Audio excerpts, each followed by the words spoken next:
Good morning, everyone. Excuse me. Welcome to the Sunday morning Dharma service. May I invite you to stand? We're just going to do about 10 minutes of movement. And I would recommend removing your socks. Of course, it's totally optional, but it can be a little slippery with the socks on the floor.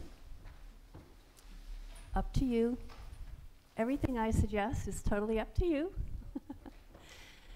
So let's begin by bringing our hands together in front of the heart center. Allow the feet to be hip distance apart. Get soft in your knees a little bit.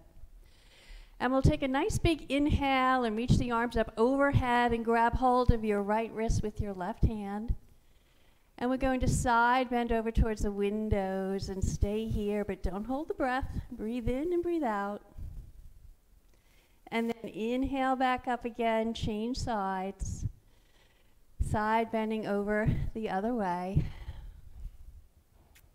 And then inhale again, back up. Go ahead and release the arms, bring the hands to the hips. And again, with soft knees, we're going to do some standing cat-cow. So just relax the shoulders away from the ears. So let's bring the hands down to the thighs. And we'll inhale and arch the back a little bit. Press the hips forward. And then on the exhale, slide the hands down the legs and round the back. Just come halfway down. Again, on the inhale, we'll just slide the hands up, roll the shoulders back, arch the back, maybe look up where the wall meets the ceiling. And then exhale again, rounding forward. We'll do one more round here. So inhaling, slide the hands up, gently arch. Draw the shoulder blades together, exhale, round the back. Beautiful. Come back up to neutral. Bring your hands in front of the heart center. Softness in your knees again. So we're going to drop down a little bit and then take a big inhale and sweep the arms up overhead. So we drop down and then push into the floor as you inhale, big inhale, big inhale, big inhale. Exhale, just simply swan dive over the legs. So again, lots of bend in the knees here. You can bring your hands to your knees. And then inhale again, come all the way up, all the way up, all the way up. And exhale, glide the hands down the center line. Now we can do that again, or if you'd like to go a little further, you can bring the hands all the way down. Totally up to you. Drop down, inhale, reach up, exhale, swan dive over the legs, all the way over if it's available to you. Don't worry about it if it's not. And then if you came all the way, come halfway up, bring the hands to the knees, roll the shoulders back, straighten your spine, look down at the floor. Exhale, fold over again, let the hands fall forward. And then big inhale, find your feet in the earth. Inhale all the way up, all the way up, all the way up. Exhale, hands down the center line. Take a moment to inhale and exhale. Catch your breath. Inhale, exhale. Now go ahead and step the feet nice and wide here. We're going to turn the toes out and the heels in. Then we'll bend the knees, draw the knees slightly back. So you should be able to see your big toes. You can take the backs of your hands actually, and let's just gently press to the inside of your knees.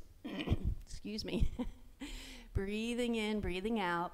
A lot going on here. Notice where you feel all the sensation. Drop the tailbone down. Now bring the arms into cactus arms, we call them. So big, fresh palms here. Spread the fingers. Draw the shoulder blades towards each other. Notice how much you're working your legs here. Breathe in, breathe out, use the breath. Inhale, stand up, straighten the arms. 5-pointed star. Beautiful. Keep breathing. On the exhale, bend again. Really squeeze those shoulder blades towards each other. Imagine that you're holding, let's say, I usually say a pencil, let's say a candy cane. Let's say you're holding a candy cane between your shoulder blades. And see if you can come down a little bit more. Really work in those legs. Breathe in, breathe out. Inhale, come back up again to 5-pointed star. Big stretch, big stretch, big stretch. Relax the arms. Woo. Turn the toes forward. Feet can still be a little bit wide. Hands on your hips. Go ahead and just circle at the hips. Circle around. Nice big circles. Notice what's happened with your breath. And then come around the other way. Circle around the other way. Woo. So now we're going to turn the right toes out, and we're really going to separate the feet nice and wide. And we're going to bend that right knee, bring the hands together in front of the heart center, and drop the hips down as much as possible. Now go ahead now and bring the right elbow to the right knee. Open up the palms, reach all the way up. Beautiful, gorgeous. Breathe, breathe, breathe. Don't hold the breath. It's okay. See how slippery it is on the floor. Inhale, come back up again. Now bring the arms out into T position. Look over that right hand. Breathe in, breathe out. So that right knee is still bent. Then we bring the back hand to the back leg. Raise the arm up. Reach towards the windows, opening up that side body there. And come back. Relax the arms, straighten that front knee, turn those toes forward. And now we'll take the left toes out to the side. Just bend a little bit. Not all the way, you don't have to go all the way. Bend that left knee. Look down and make sure you can see your big toe. Excuse me. We're going to bring the left elbow to the knee and reach across your ear with the right arm towards the windows. Try to make sure you're not collapsing that shoulder towards the earth, but rather you're opening the heart. And breathe. Take another breath here. And then inhale up. Arms out to T. Look over the left hand. Big strong legs, big strong arms. Bring the back hand to the back leg. Turn the front arm up. There you go. Reach towards the back room, or rather the other side of the room. Opening up the side body. Come back to T position here. Relax the arms, straighten the knee. Now go ahead and turn both heels in, both toes out. Now we're going to drop down again. Bring the hands to the knees this time.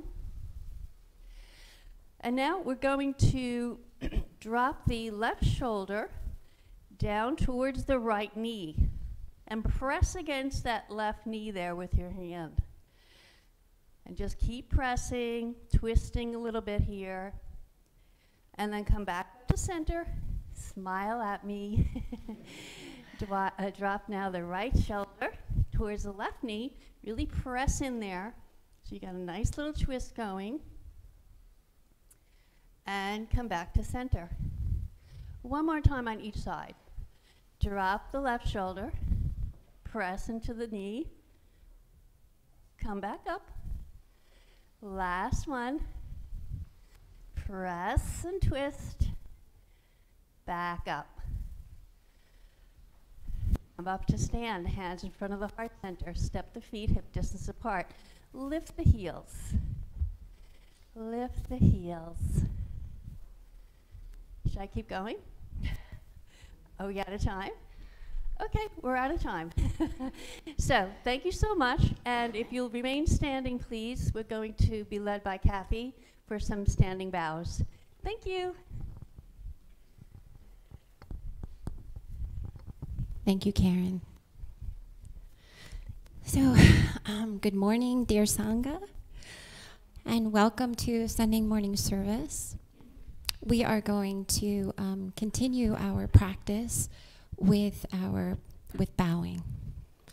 So if you will turn and bring your attention to the Ilwan song, the one circle image on the wall, which symbolizes our true nature, or our true home. It is there is no beginning and no end. It's the truth of the universe, and the truth of cause and effect. So with our palms together and our hearts and minds joined, let us make four bows to the Dharmakaya Buddha Fourfold Grace. I bow in gratitude to the grace of heaven earth, to the air I breathe, to the earth I walk on, and to the endless ways that nature and the universe support me.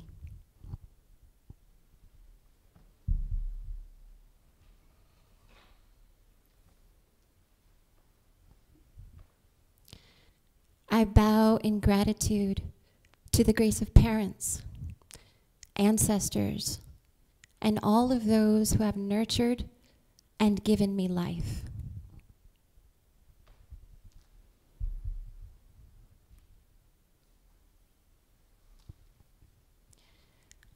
I bow in gratitude to the grace of fellow beings, realizing and embracing the truth of interconnectedness.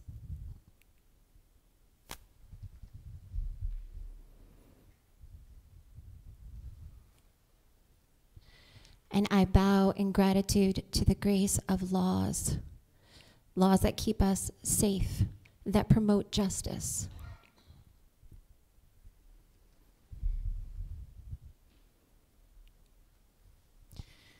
Now, with your beautiful smiles, please greet your fellow neighbor Buddhas.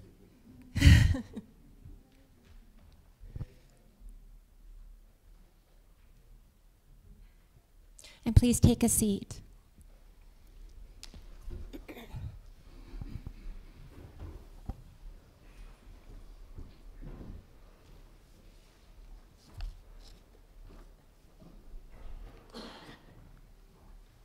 And we want to say Happy Hanukkah to all of those who are celebrating today the Festival of Lights.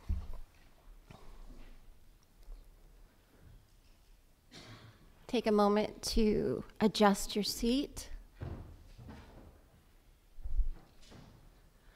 And we will continue with sitting meditation practice led by Pete Wan Sin Yong.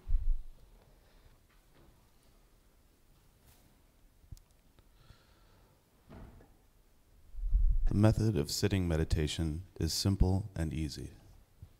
Sit comfortably on the floor or in a chair. Breathe in, grab all your tension, and breathe it out. Open up your chest and heart. Stretch up tall and align your spine from your neck to your tailbone. Relax your shoulders and arms, and allow your hands to rest on your knees.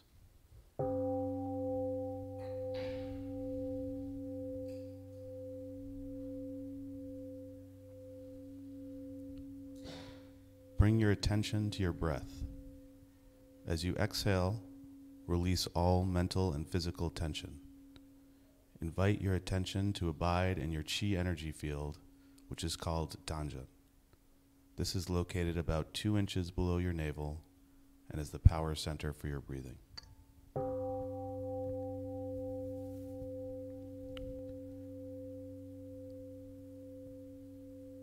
Open your eyes and gaze downward over the end of your nose and to the floor. Keep your mouth closed and allow the tip of your tongue to rest gently against the roof of your mouth. When your mind is concentrated and calm, pure and clear saliva may gather in the mouth. You may swallow it. Relax your facial muscles and notice your gentle smile.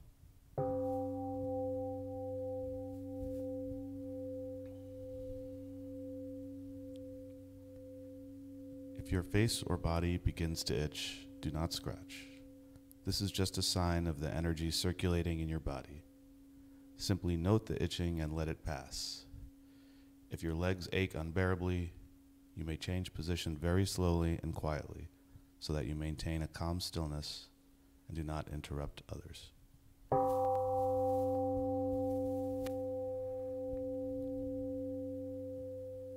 When thoughts arise in your mind, do not be discouraged or disturbed by them. Simply focus on your breathing without reacting to or playing with those thoughts. Recognize them as thoughts, they will disappear by themselves. And remember, keep bringing your awareness back to your Danshan breathing center.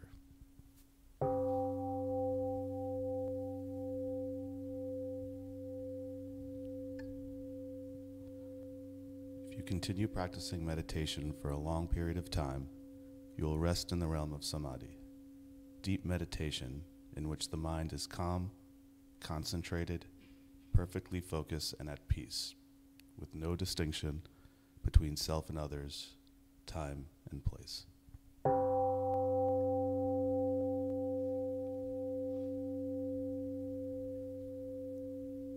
We are grateful to sit quietly together, finding the still point within. May we be here now, aware of our ever calm and alert spirit.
Meditation has many forms.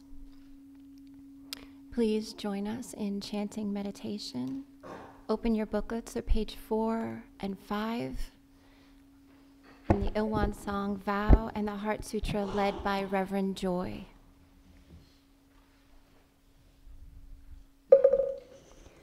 일원상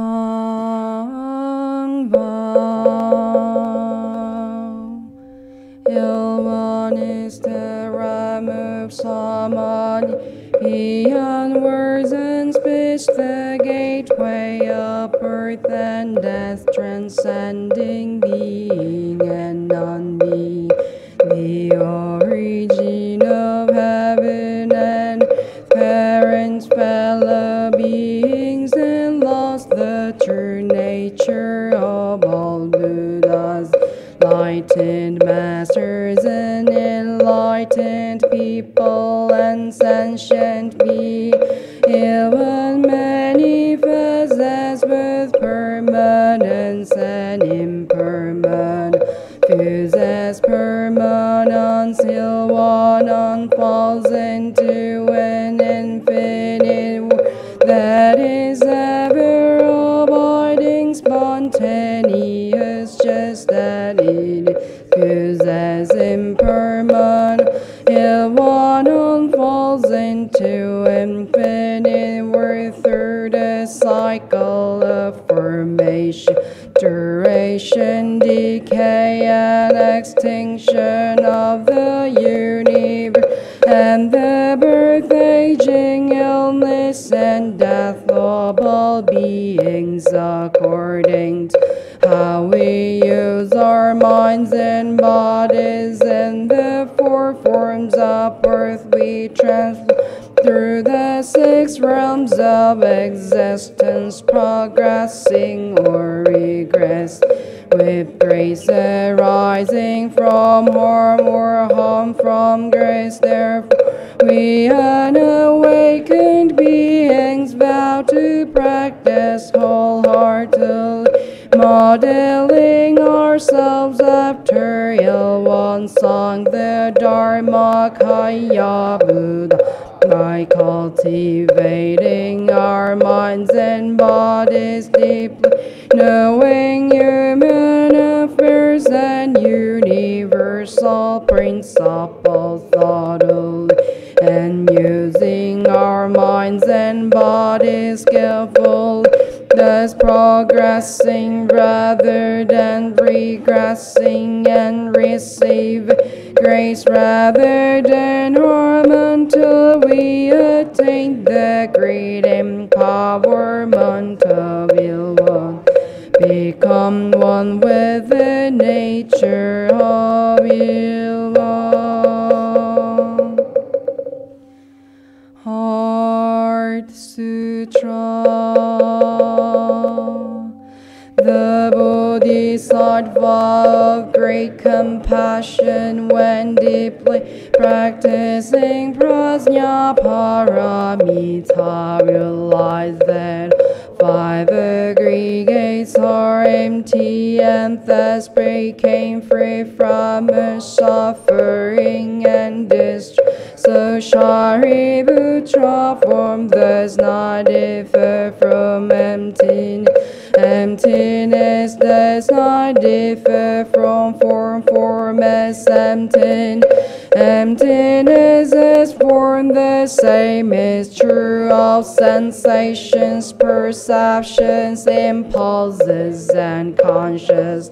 So Shariputra, all dharmas are empty. They do not pure word is pure or not tainted, or pure do not increase or decrease. Emptiness, no form, no sensations, no perceptions, impulses, no consciousness, no eyes, no ears, no nose, no tongue, no body, no mind, no form, no sound, no smell, no taste, no touch, no object of mind, no realm of fire, no tongue, body, or mind consciousness, no ignorance, no extinction of ignorance, no old age and death, nor extinction of them, no suffering, no cause of suffering, no cessation of suffering, no path, no wisdom, no attainment, with nothing to attain. The Bodhisattva realized Prajna Paramita, therefore the mind has no hindrance, without any hindrance exists free from delusion, wanders in nirvana.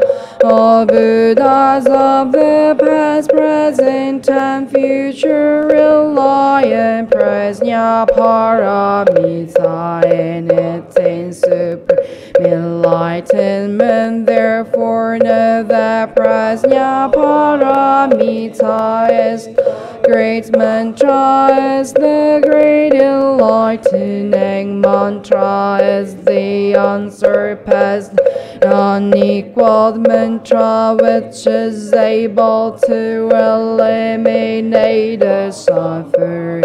This is true, not false, to proclaim the Prajna Paramita mantra, which says gone, gone, gone beyond, far beyond, now awakened, gate, gate, paragate, parasamgate, bodhisvaha, gate, gate, paragate, parasamgate, bodhisvaha, gate, gate, paragate, parasamgate, bodhisvaha.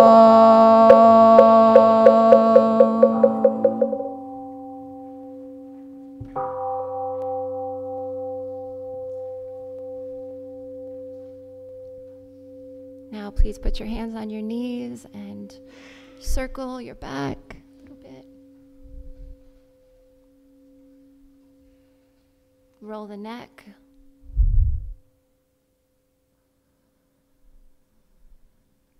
And raise your arms and do a big stretch up.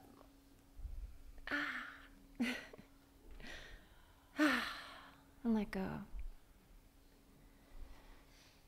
So today, Reverend Ginger Kyomanim will be giving us a Dharma talk. And the title of her Dharma talk is The Secret of an Abundant Life, or sharing. So if you could please put your palms together to greet Reverend Ginger. Good morning. Just like last week, I do see many new faces. So welcome everyone to the One Dharma Center. And also in this circle, in this group, we have students from One Institute of Graduate Studies, acupuncture students, 7 of them, 6 of them, and one Buddhist students, and 2 guiding Kyomunims. So welcome all. I believe you are familiar with Taylor Swift, a phenomenal singer of our time. So if you don't know her, please put up your hand. Oh my God, you don't know her? You do know her, right? I'm lost. Taylor Swift, please Google her. She is having the global, concert right now. I came across an article in the New York Times titled, "A Harvard Professor Prepares to Teach a New Subject, Taylor Swift." What a powerful and influential life she has had. So I wondered, if the course was on Taylor Swift, would it be an optional one or mandatory? My guess is it is likely to be an elective. Similarly, let's consider the subject of generosity. Would this be an optional course or a required one in Buddhist practice? I think generosity is not optional. This morning, I'd like to talk about the fact that sharing is a foundational aspect of our spiritual practice and explain why. When it comes to Won Buddhism, our practice is akin to taking courses in college. Everywhere we look, we encounter terms such as training, study, subject, or grades. Sometimes we call grades stages. In fact, there are 6 stages regarding one's Dharma progress, starting from the beginner's level all the way up to the greatly enlightened Buddhas. One of the practice subjects in Won Buddhism is maintaining a daily diary, which consists of several items for checking mindfulness. Alongside your personal mindful lists, there are items called 해시, 해수, which assess whether we contribute to the benefit of others or receive such contributions. Through this checklist, we evaluate the blessings that have accumulated in our spiritual savings account. I believe there is another reason why this checklist item of generosity is included in the diary.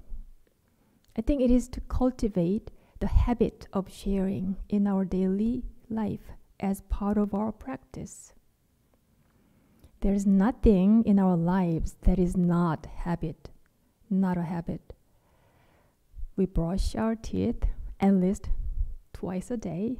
I do 3 times. Eat 3 times.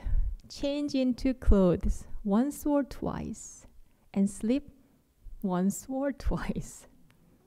And in between, there are countless repetitive actions that become habits in our lives. It is fair to say that our habits defines who we are. When it comes to habits, there are personal habits and communal ones as well. In Won Dharma Center community, more people have started integrating meditation into their daily routines. This is a promising aspect of our Sangha. However, I observe a limited number of people engaging in the practice of generosity through donations. I think this aspect is one to which we need to pay more attention. Here is a story of Mr. Lee, who starts his day with the habit of making donations. Mr. Lee is not a Won Buddhist practitioner, but every day, as soon as he arrives at his office, he opens his computer and donates $10 to one of the online charity sites specifically designated to help children in need. He is determined to assist 99 children, including those with disabilities.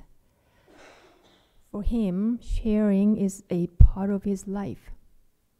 He said, when you've built the habit of sharing, you naturally continue to share. Just like a happy virus, it'll spread far and wide. Eventually, I believe it'll spread to the beneficiary and make them benefactor. I want to continue a life of sharing until the end of my life, as long as I have ability.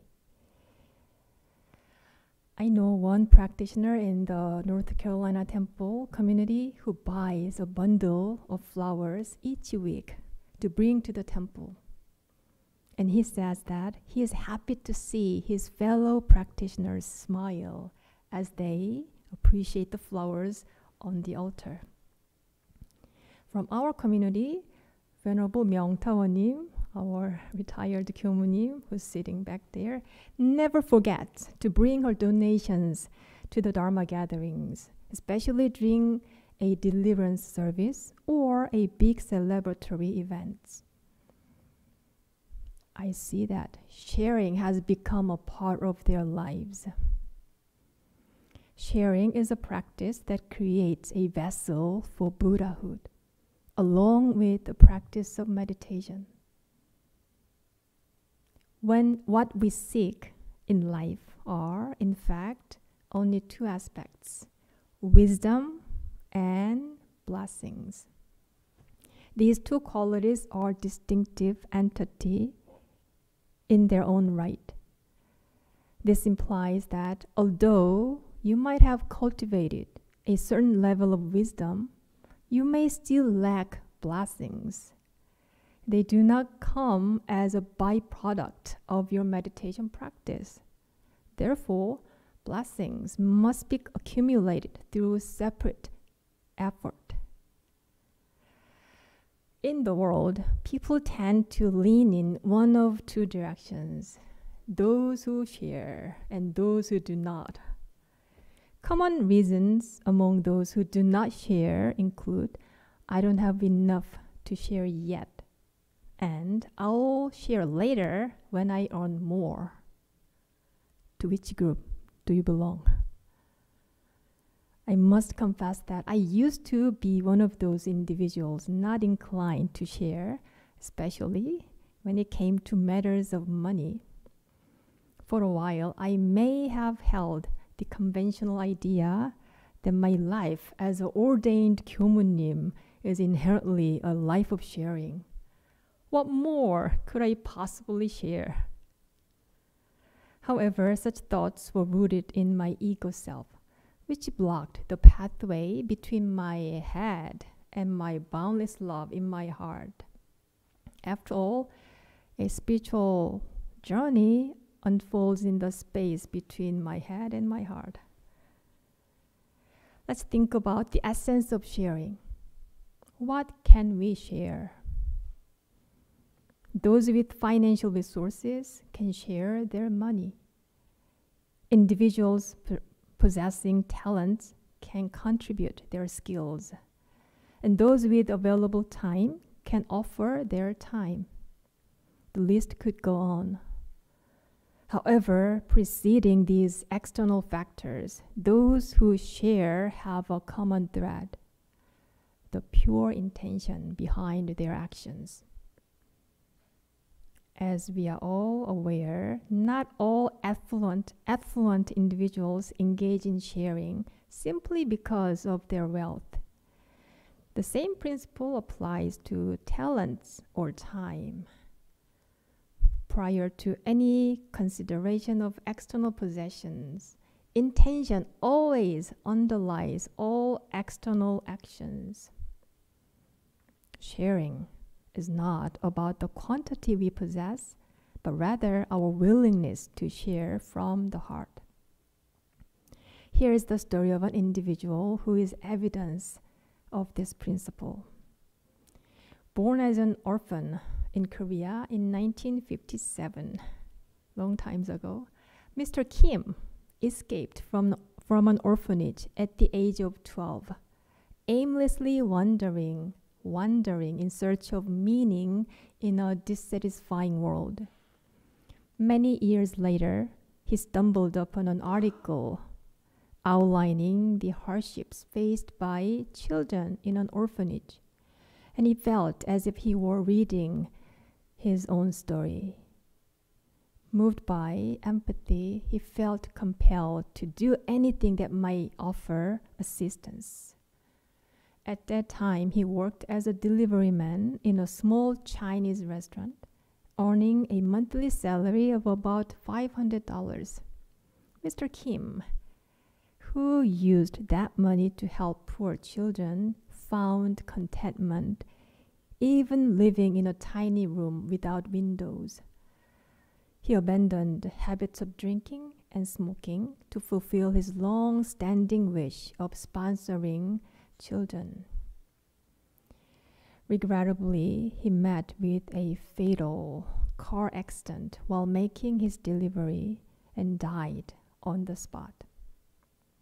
After his passing, the world came to know of his genuine acts of sharing. Mr. Kim's life is testament to sharing from the humblest circumstances prompts us to reflect. Is it necessary to have a lot to share? The pure intention from one's heart is the driving force behind the act of sharing. So if you find yourself trapped in a mindset of scarcity or the habit of postponing sharing, remind yourself that practicing generosity doesn't necessarily require abundance. Sharing is about the willingness of the heart rather than the quantity we possess. When it comes to sharing, there's one common understanding that the focus is on giving to others and helping others. It may seem like, other than giving the benefactor a sense of contentment, the main benefit of sharing is primarily experienced by a recipient. However, the benefit of sharing is also experienced by those who make the offer. In 1988, Korea has Olympic Games, but Harvard Medical School conducted 2 experiments. The first one was conducted as follows. Students were divided into 2 groups.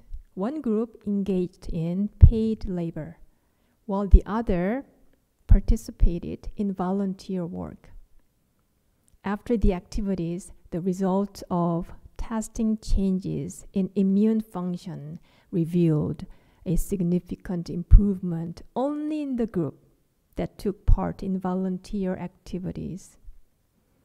The students' immune function had notably increased, and antimicrobial substances that combat harmful pathogens had also emerged. The second experiment involved students watching videos of the life of Mother Teresa, the saint who dedicated her life to caring for the lifelong poor. After the video ended, the measurement result of students' immune antibodies showed a much higher level than before watching the video. 2 surprising facts were proven through these experiments. The immune system is enhanced simply by directly sharing or witnessing the sharing of others. This is known as the Mother Teresa effect. Through the practice of sharing, both the recipient and the giver mutually benefit. Here's another study proving the effects of sharing with an interesting fact about pure intention. The University of Michigan conducted a study on 13,000 graduates from the class of 1957. In 2004, which is 47 years later after their graduation, they asked the participants if they had engaged in volunteer work regularly. They found that those regularly volunteering for the past decades had a 1.6 death rate, while those without volunteer experience had a 4.3 rate, 3 times higher. An interesting fact is that there is almost no difference in the death rate between those who volunteered for personal gain or to show off and those who did not volunteer. Isn't that interesting? This is where the concept of dana, Sanskrit word for generosity, comes in. Dana practice includes the gift, the act of giving, and pure intention. Master Sotaesan explains this as fertilizing trees, either by digging the fertilizer into the soil or spreading it on top of the soil. When a disciple asked, "What is the difference between making dana offerings that retain a sign of self, which means ego, and making dana offerings that are free from the sign of ego?" Master Sotaesan, the founding teacher of Won Buddhism, said, "Dana practices is like fertilizing fruit trees. Making offerings that retain signs of self is like spreading fertilizer on top of the soil. But making offerings that are signless is like digging fertilizer into the soil. Fertilizer spread on top of the soil can be easily scattered, but fertilizer dug into the soil will find its energy to be long-lasting and effective." Earlier in my talk, I mentioned two aspects of seeking in life. Do you remember? Oh my. Wisdom and blessings.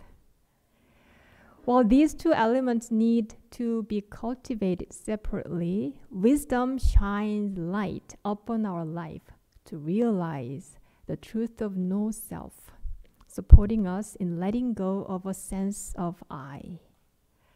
With the light of wisdom, pure consciousness will remain after we practice generosity. Lastly, let's think about sharing and success.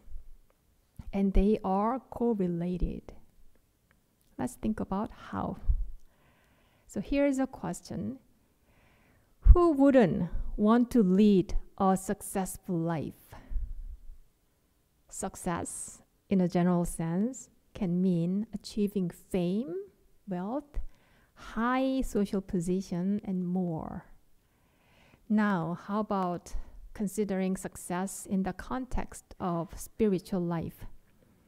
It could be the attainment of Buddhahood, representing a spiritually abundant life.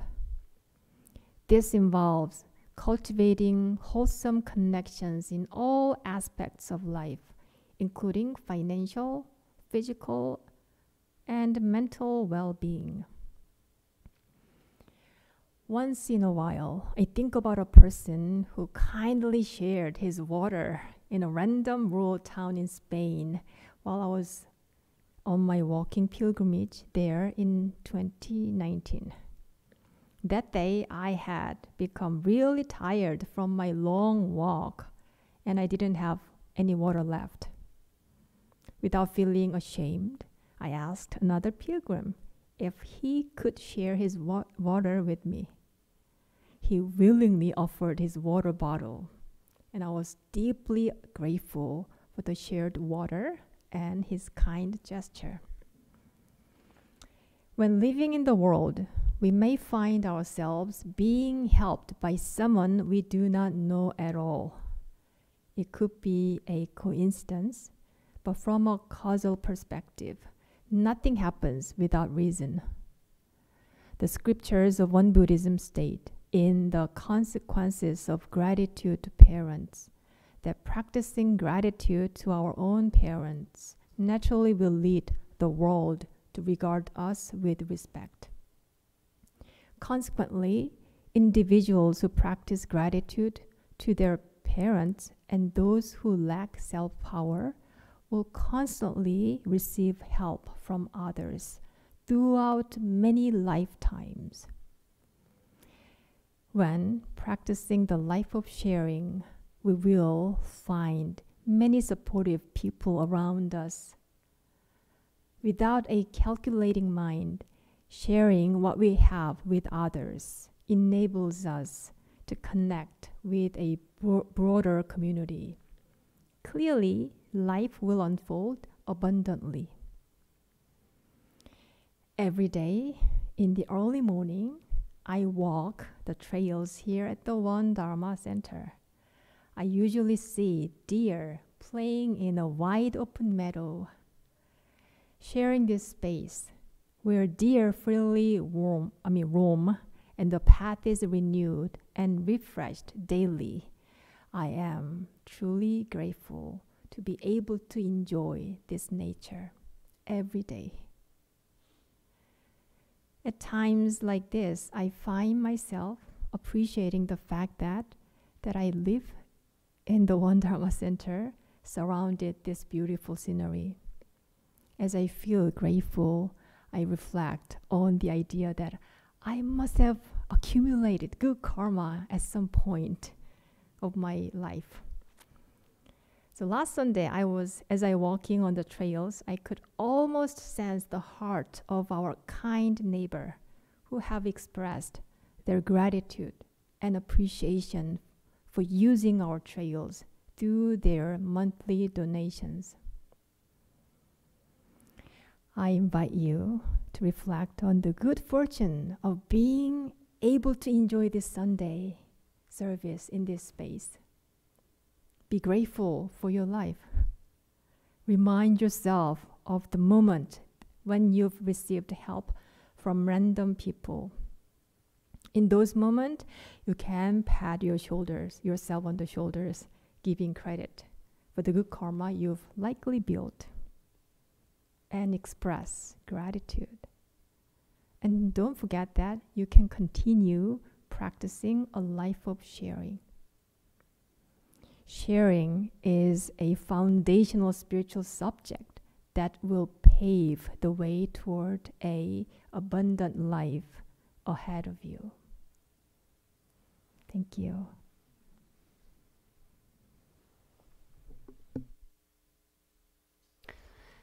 Thank you, Reverend Ginger.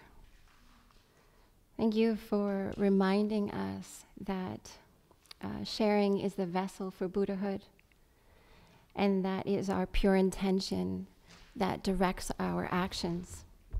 You know what, I really think that if you want to take a master's course, optional master's course in sharing, you just come here and watch, observe the ministers and the selflessness that they have in their actions.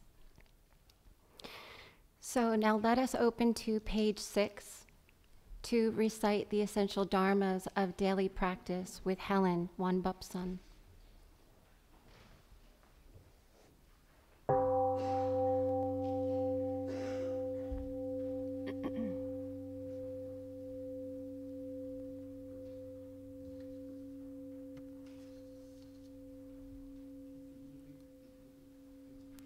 The essential dharmas of daily practice.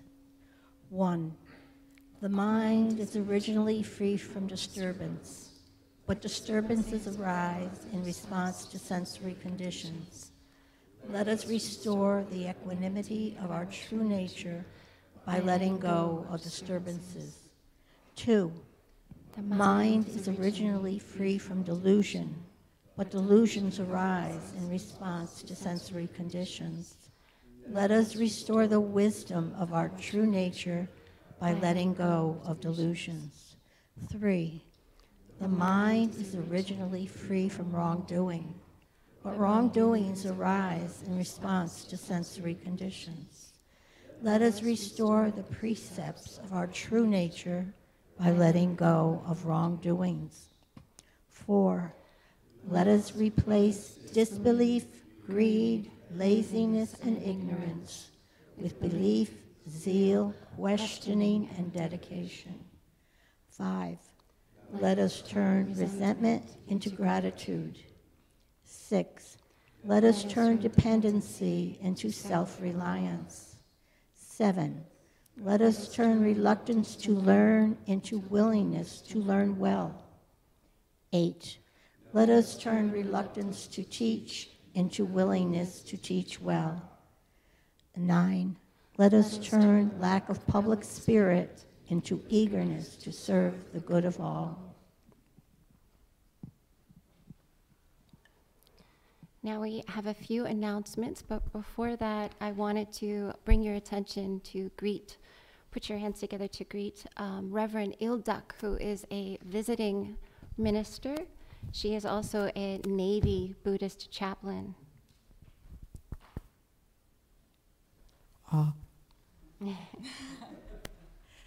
Wow, what an honor to witness this growing community here, meeting and seeing some of the familiar faces from the old practitioners.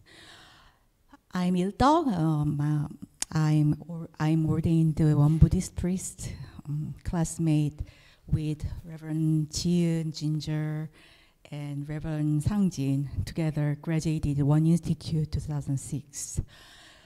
I currently serve as a Buddhist chaplain in the U.S. Navy. I'm the only female Buddhist chaplain in the entire service. So if somebody says that, oh, that Buddhist chaplain, that's me, regardless of service. I have worked in the temple in Chapel Hill, North Carolina, and as well as worked at the temple in Los Angeles, California, before joining the Navy. Everyone asked me about what brought you to the Navy, and my answer to that is LinkedIn profile. And I never thought of joining the military or any kinds of service at all since ordained in 2006.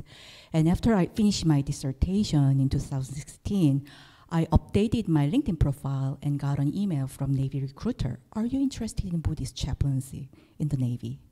At first, I thought that's scam, but here I am.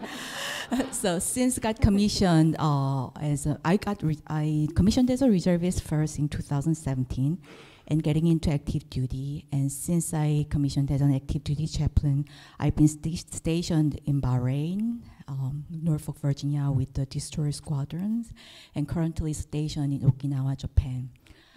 Recently, I got a news that I got selected as an 04, and I will get promoted in September. And as a part of preparation for the promotion, I come back for the Professional Naval Chaplaincy Intermediate Leadership course. And while I am there, here I am. I want to visit my roots, my home, spiritual home in the stateside.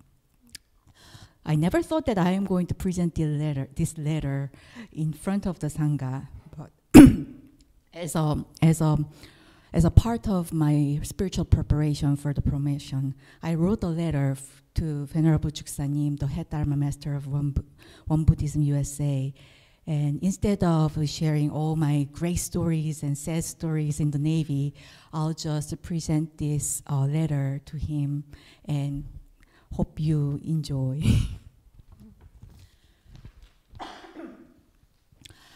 Dear Venerable Chuksanim, greetings from Okinawa, Japan. I hope you are well, and I want to express my deep appreciation for your sincere support for the last 5 years of my active duty chaplaincy. Reflecting upon my journey as a Navy chaplain, I was fortunate to have several mentors and leaders who guided me on how to better support the spiritual needs of people by navigating through this unknown path. Despite different faith backgrounds, their wisdom and compassion enabled me to deepen my vow and commitment to devote myself to the Dharma path in the Navy. Collaborating with professionals like doctors, lawyers, and social workers, along with chaplains, expanded my knowledge of various issues supporting sea service members in different regions in Bahrain, Norfolk, Virginia, and Okinawa, Japan.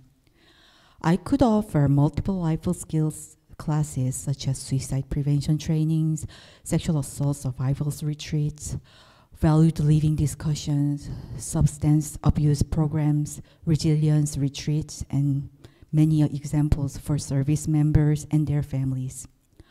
Other professions shaping activities including examining policies, processes, and practices of professional naval chaplaincy related to gender with the Chaplain Corps Diversity and Inclusion Working Groups.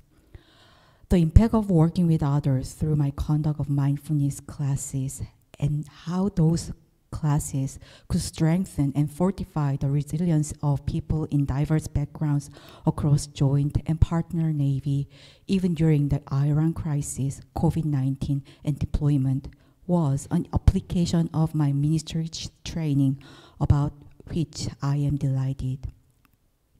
Implementing the Warrior Toughness program across the waterfront to instill best practices of resiliency in the Atlantic Fleet allowed me to learn how to systematically roll out the human factor programs into the existing processes of planning, briefing, executing, and debriefing for the future trials and tribulations.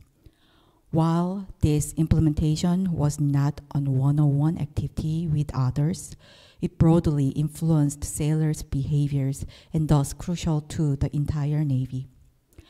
So far, I have not experienced any direct contradictories to the conscience of Won Buddhist teachings, such as the issues of discrimination on the grounds of religious belief and sexual orientations like the other faith group chaplains have. As the only active duty female Buddhist chaplain in the military service, however, I sometimes feel the heavy responsibility to educate and survive in this institution. I represent people from many minorities as an Asian, Buddhist, woman, chaplain, and officer. Frequently, both micro and macro level challenges await my time and effort.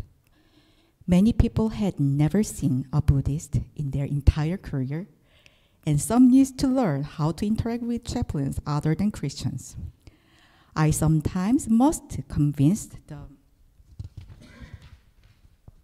the audience what a Buddhist chaplain can provide compared to the Christian faith chaplains.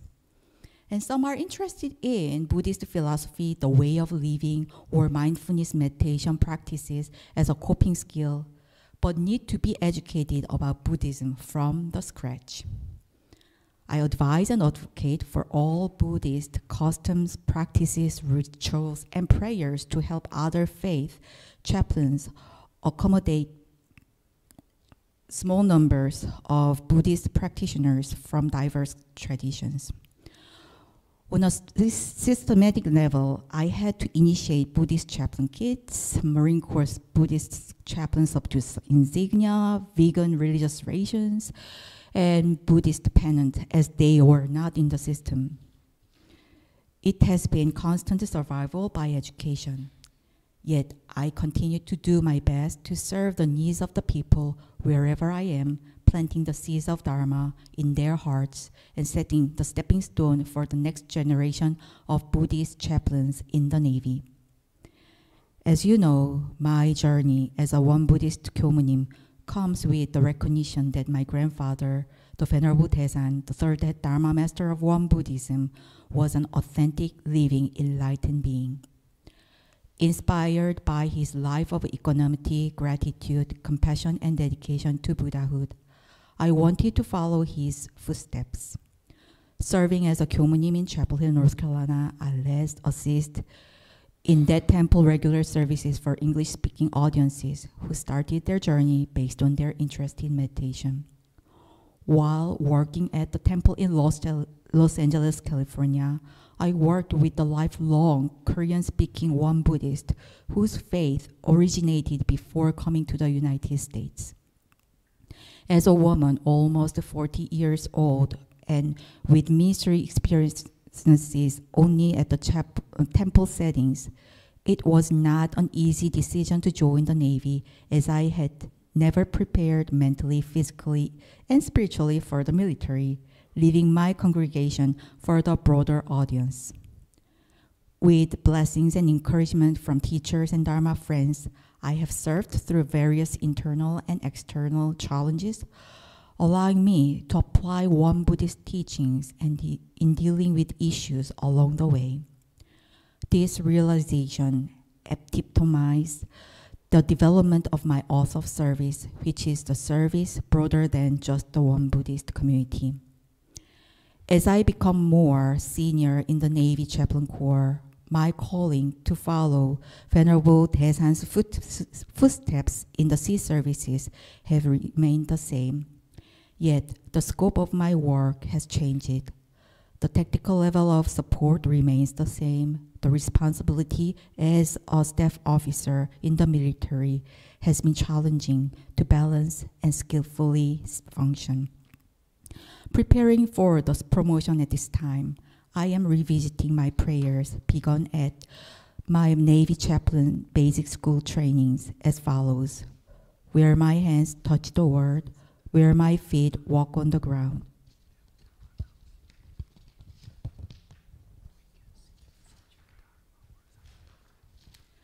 Where my voice echoes through the hills, and where my heart is penetrating the empty sky, may I always be faithful, courageous, and ready to be with all beings with great compassion and wisdom, especially those who serve upon the air, land, and sea, under the stars and stripes of our nation for the world peace. This is my cooperation without compromise. For those who may consider the chaplaincy, I advise them to be loyal in their vow in the Dharma path and be true to who they are. It is obviously very different style of life than the life in the temple.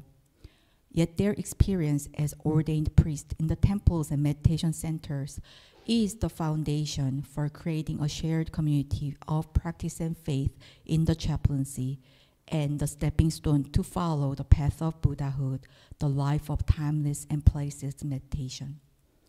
I'll keep you posted on my promotion schedule and status. And please pass my sincere appreciations and prayers to our Dharma friends in Sangha. Be well and thank you. Palms together, 일덕, Lieutenant Sejong Kim, Chaplain Corps, United States Navy. Thank you.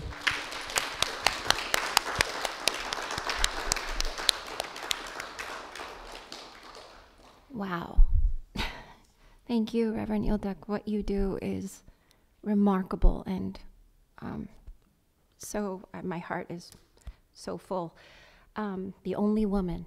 That is amazing. Thank you for sharing that. So we have a few announcements for our practice.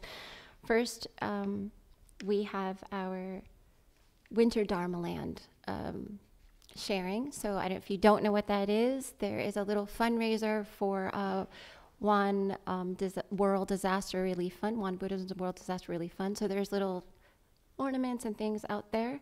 So if you see that on the way out, it's by donation.